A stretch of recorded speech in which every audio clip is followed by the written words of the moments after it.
Hey guys, welcome back to another GitHub tutorial, and I'm just going to be talking about open source v closed source software in today's video.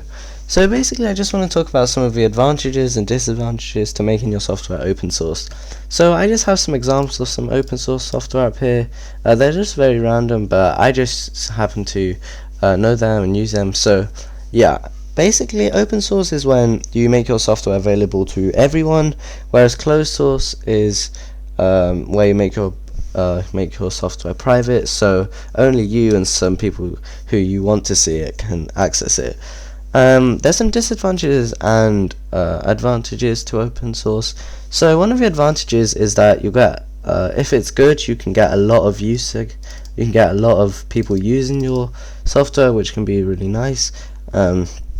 This is FS Calendar, and I've done a video on it before, but basically it's just a calendar pod which you can import into Swift, and yeah, it will just give you a nice calendar. So yeah, this is another one, QVR Week View. I've done a video on this as well, but it's just a calendar. But basically, you can see that these have a lot of people using them. So if we go down here to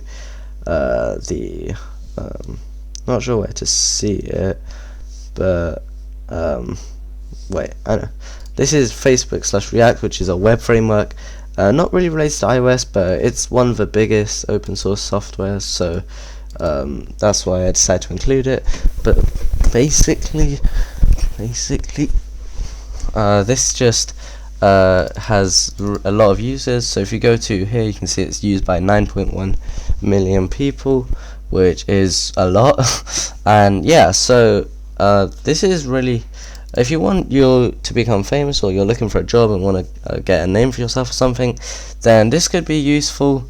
But yeah, and another advantage of open source is you'll get a bit more of a secure product. Like, I know that sounds wrong, because if it's open source, anyone can see the code, so anyone can put some bugs or malicious, like harmful software inside.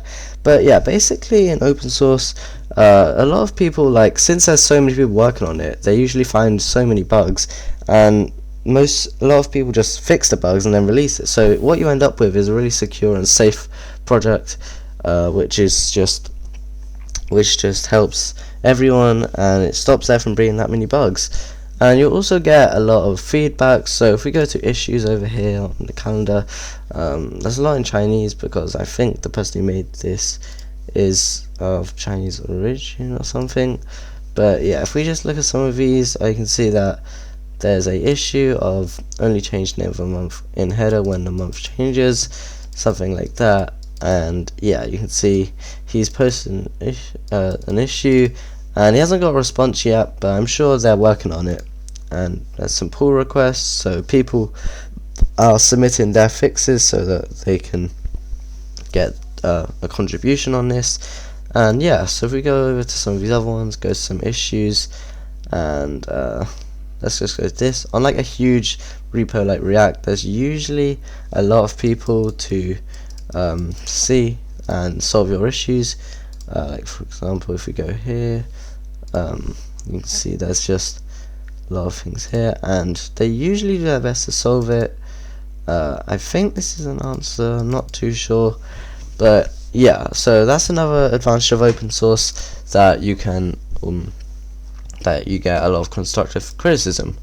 And finally, if you one disadvantage of open source is that you could people might steal your code and try to refactor or try to sell it as their own. You can actually mitigate a lot of that by having a license. So basically there's different types of licenses, but one of them is the MIT license. I'm pretty sure there's also a Apache license, other things, but yeah, they all have different terms. If you go up here, you can see the conditions, limitations, permissions, and yeah, basically Facebook have allowed people to commercially use this, use it for private use, distribute it, but one thing is, if we go here, it's not shown, but by license and copyright notice basically just means that you have to show the license of something, or that you're using React. But yeah, There's different types of licenses if you want to protect your app in different ways. Obviously, since it's open source, you're never going to be able to truly stop someone from just taking the code and using it as their own. But with licenses, it kind of mitigates that risk.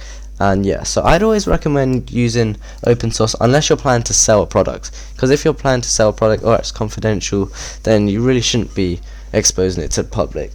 But yeah, thanks for watching, and I'll see you guys in a future tutorial. Bye!